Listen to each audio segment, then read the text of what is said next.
बिहार में एक बहुत प्रचलित कहावत है, हथिया हथिया सोर केला गदहो ने ले एला।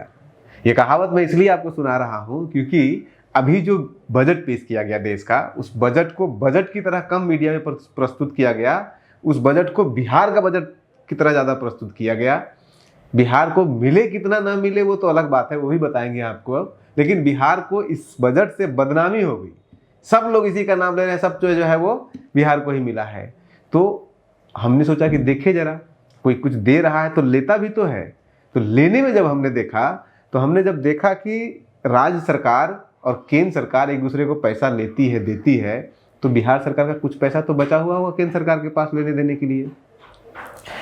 उसकी जब पड़ताल हुई तो पता चला कि बिहार सरकार देश के अंदर उन चुनिंदा राज्यों में से एक है जहां पे केंद्र सरकार का जो कर्ज है, यानी कि बिहार सरकार का कर्ज केंद्र सरकार के ऊपर पड़ा हुआ है। और ये जो खबर हम आपको बता रहे हैं, ये कई बार उठाया जा चुका है।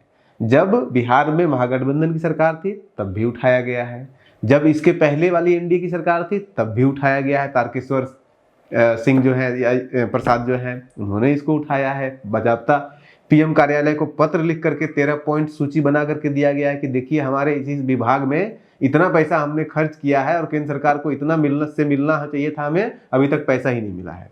लेटेस्ट डेवलपमेंट ये है कि 4 तारीख को बजट पेश हुआ, 7 तारीख को कोई बिहार का अभी कोई भी सांसद ये बताने की या पूछने की हिम्मत तो नहीं किया कि बिहार के ऊपर कितना कर्जा है। तो बंगाल के टीएमसी, दीदी वाले टीएमसी के एक सांसद हैं डेरेक ओब्रायन, बड़ा फेमस है मोदी जी का टांग खींचने के लिए। उन्होंने सवाल किया कि अलग अलग राज्यों का कितना ड्यूज यानी कि कितना बकाया केंद्र सरकार का पड़ा हुआ है अलग अलग राज्यों के पास। जब वो आंकड़े आए 31 जनवरी 2025 तक के जो आंकड़े हैं, उसके हिसाब से बिहार सरकार का केंद्र सरकार के ऊपर सिर्फ मनरेगा एक स्कीम में 1570 करोड़ 33 लाख रुपए बकाया बचा हुआ है। अब जब हमने मनरेगा के वेबसाइट पे जाकर के देखा तो वहां पे आंकड़ा और भी ज्यादा दिखा रहा है। वहां पे दिखा रहा है 4325 करोड़ 90 हजार। ये तो सिर्फ एक स्कीम का बात बता रहे हैं हम आपको। ऐसे बहुत सारे स्कीम है जिसका जो बकाया है, जो केंद्र सरकार को बिहार सरकार को देना है, हमारा पैसा वहां पड़ा हुआ है। लेकिन न तो हमारा कोई सांसद बोलने के लिए तैयार है। इस पूरे बजट सेशन में सब हल्ला मचाए हुए हैं कि बिहार को हथिया मिल गया, हथिया मिल गया। वास्तविकता यह है कि गदहो न मिले लेके अला बिहार।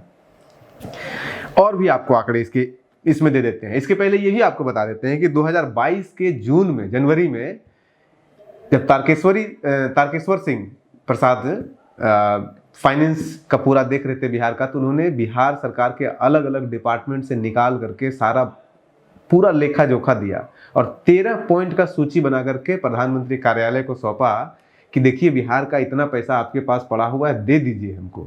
लेकिन वो आज तक नहीं मिला है। और अगर मिल जाता तो अकेले सिर्फ मनरेगा वाले में 1500 से ऊपर करोड़ रुपया थोड़ी बकाया रहता है। और भी डिपार्टमेंट का आपको बता देते हैं। उदाहरण के लिए जितने भी स्कूल चलते हैं, सरकारी स्कूल चलते हैं, शिक्षा जो है वो संवर्ती सूची में है। कुछ पैसे केंद्र सरकार देती है, कुछ पैसे राज्य सरकार देती है। 50% जो सैलरी होता है टीचरों का, 50% केंद्र सरकार देती है, 50% राज्य सरकार देती है।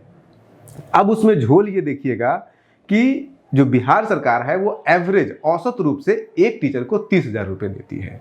और केंद्र सरकार जो टीचरों को पैसा दे रही है बिहार सरकार को देने के लिए, एक तो 50% देती है, उसमें से भी जो एवरेज दे रही है वो 15,000 से लेकर 25,000 तक का एवरेज दे रही है। हमारा जो एवरेज है वो 30,000 है और हमें मिल रहा है 15,000 के हिसाब से। अब 15,000 का भी 50% कर लीजिए तो हो गया 7,500 से लेकर के 10-12,000 रुपया हमें दिया जा रहा है, जबकि हम खर्च कर रहे हैं 30,000 रुपया एवरेज। उतना ही नहीं, उसके अलावा अगर और देखिएगा कि 7th पे कमीशन, अभी 8th पे कमीशन का बात चल रहा है। 7th पे कमीशन लागू बिहार बहुत पहले कर चुका है। जब भी कोई नया पे कमीशन लागू होता है तो जो बैक डेट से सारे टीचरों को पैसा दिया जाता है, जो उनका एरियर वगैरह जो भी कुछ बनता है 7th पे कमीशन के हिसाब से, तो पुराना पैसा देना होता है।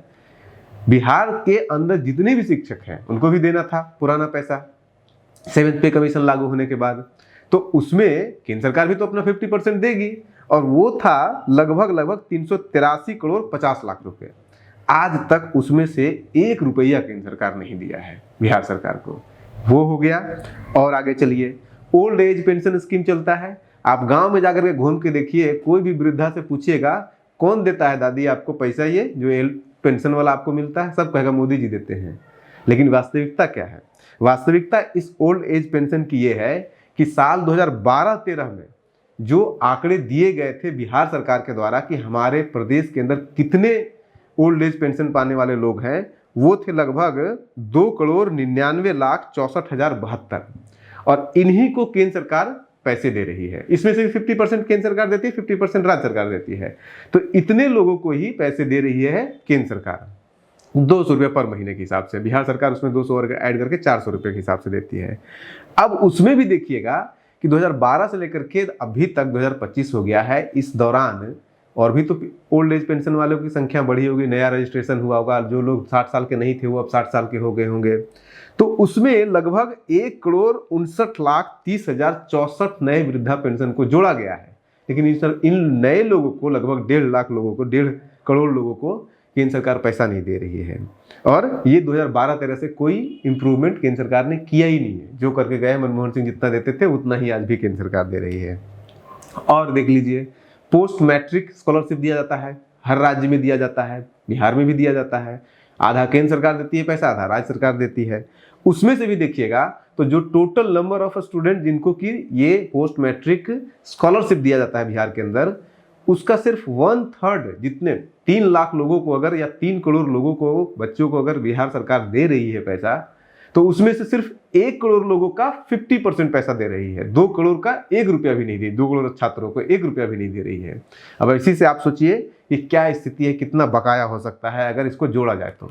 10,000 करोड़ का, 5,000 करोड़ का कोई स्कीम आता है, मोदी जी फित्ता काट के चले जाते हैं। आज ही वैष्णव जी जो है, अश्वनी वैष्णव, पुल का उद्घाटन करने आए हैं। और इस पुल का उद्घाटन एक बार जो है, एक ही पुल का 2 बार उद्घाटन हो रहा है। पिछले साल आए थे मोदी जी, तो उसका जो है वो एक हिस्से का करके गए थे। अब आ रहे हैं अश्वनी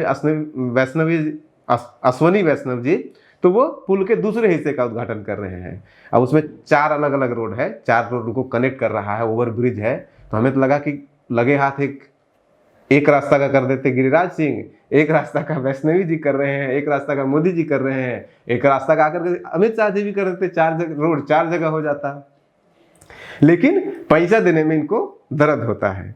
अब और आगे को उठा कर लीजिए, ये जो पोस्ट मैट्रिक है, उस पोस्ट मैट्रिक में केंद्र सरकार से पैसा नहीं दिया गया है बिहार सरकार को।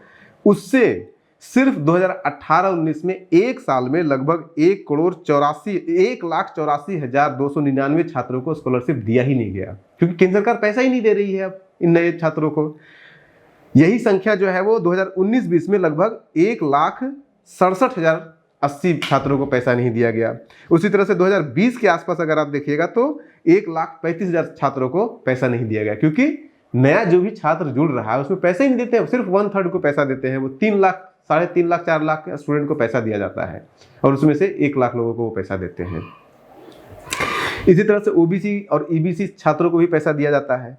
ओबीसी ईबीसी छात्रों को जो स्कॉलरशिप दिया जाता है, उस स्कॉलरशिप के अंडर लगभग केंद्र सरकार को 381 करोड़ रुपया देना है, और देती कितना है? मात्र 114 करोड़। टोटल खर्च होता है लगभग 7.5 करोड़ रुपया, 750 करोड़ रुपया खर्च होता है। उसमें से केंद्र सरकार को आधा देना चाहिए, 384 करोड़ बनता है, लेकिन दे कितना रही है? मात्र 114 करोड़। पीएम सड़क योजना का आप उठा लीजिए, पीएम सड़क योजना में लगभग 570 करोड़ रुपया नाम अपना दे दिया है। पीएम सड़क योजना, मोदी जी सड़क योजना, ग्रामीण सड़क योजना, नाम उनके नाम से सड़क बन रहा है, बोर्ड लग जाता है बड़ा सा जो है वो उनके नाम से, और पैसा देने में गड़बड़ कर रहे हैं। 570 करोड़ रुपया भी बकाया है सिर्फ इस योजना से। ऐसे ही और भी योजनाएं हैं। आप पीएम आवास योजना देख लीजिए, या फिर आपको जो मध्याह्न भोजन स्कूलों में होता है, वो सबका पैसा बाकी है। अभी फिर मीना जी, इसी साल मीना जी ने सारे डिपार्टमेंट के लोगों को बोला है कि फिर से जो है अपना बही खाता निकालिए और बनाइए कि कितना कितना पैसा बाकी है। फिर से भेजा जाएगा केंद्र सरकार के पास कि हमारा इतना पैसा है, दे दो। लेकिन केंद्र सरकार क्या करेगी? उसमें तो फीता काटने का जगह मिलेगा नहीं। केंद्र सरकार झंझुन्ना पकड़ाने के लिए फिर से कोई ना कोई एक स्कीम दे देगी, बोलेगी कि ये लो जा करके स्कूल बना लो, या फिर कोई ब्रिज बना लो, मोदी जी आकर के उसका उद्घाटन कर देंगे। अब ये पीएम आवास योजना जो हो रहा है, या फिर पीएम जो सड़क योजना हो रहा है, ग्रामीण सड़क, उसका तो मोदी जी उद्घाटन करने आएंगे नहीं। तो बड़ा बड़ा स्कीम दे देते हैं, 5,000 करोड़, 10,000 करोड़, एक फैक्ट्री बना दिया, ये कर दिया, उसके लिए बना दिया जाता है। ये सब योजनाओं का पैसा रख लिया जाता है। ये स्थिति है वास्तविकता। हालांकि अब इसमें एक नेगेटिव पॉइंट भी बिहार सरकार ले लीजिए जाते जाते समय। नेगेटिव पॉइंट ये है, केंद्र सरकार का ये कहना है, और एनडीए के अंदर जब एनडीए की सरकार नहीं होती है बिहार में, तब बीजेपी वाले भी ये बात बोलते हैं, कहते हैं कि बिहार सरकार पैसे नहीं खर्च करी तो दे कैसे, हम पैसा देते हैं खर्च करती नहीं है, हिसाब देती है तो हम पैसा ही नहीं देते हैं। ये प्रोलॉन्ग्ड एक इशू है जो कि हमेशा केंद्र सरकार पैसा नहीं देने के पीछे बहाना बनाती है। हालांकि सारे राज्यों का ये स्थिति है कि हिसाब देने में दिक्कत होती है, और उसमें उदाहरण के रूप में जैसे अभी पीएम योजना चल रहा है, आवास योजना चल रहा है, इसके पहले इंदिरा आवास योजना हुआ करता था। आज भी इंदिरा आवास योजना का लगभग 3 लाख मकान, 3,23,000 मकान आज भी पूरा करके बिहार सरकार ने उसका हिसाब नहीं दिया है केंद्र सरकार को। तो इसी तरह से सारी योजनाओं में होता है कि आप एक तो इम्प्लीमेंटेशन में दिक्कत होता है, इम्प्लीमेंटेशन हो भी गया तो उसका हिसाब नहीं केंद्र सरकार को समय पे देती है, इस कारण से केंद्र सरकार बाकी पैसा रिलीज नहीं करती है। ये केंद्र सरकार का, और जैसे सुशील मोदी थे, जब भी महागठबंधन की सरकार बिहार में होती है तो यही आर्गुमेंट देते थे वो अपना डिफेंड करने के लिए। लेकिन इन सारे डिफेंस के बीच में जब ये बात कह दिया जाता है, मीडिया में प्रचारित कर दिया जाता है कि बजट में बी का मतलब तो बिहार होता है, तब फिर कम से कम ये तो नहीं होना चाहिए, जब वहां पे बिहार को विशेष स्थिति में पैसा अलग से दिया जा रहा है, अलग से पैकेज दिया जा रहा है, तो फिर विशेष परिस्थिति में हमारा जो है कर्जा ही वापस कर दो, हमको मत दो। आप बने रहिए न्यूज हंटर के साथ। नमस्कार।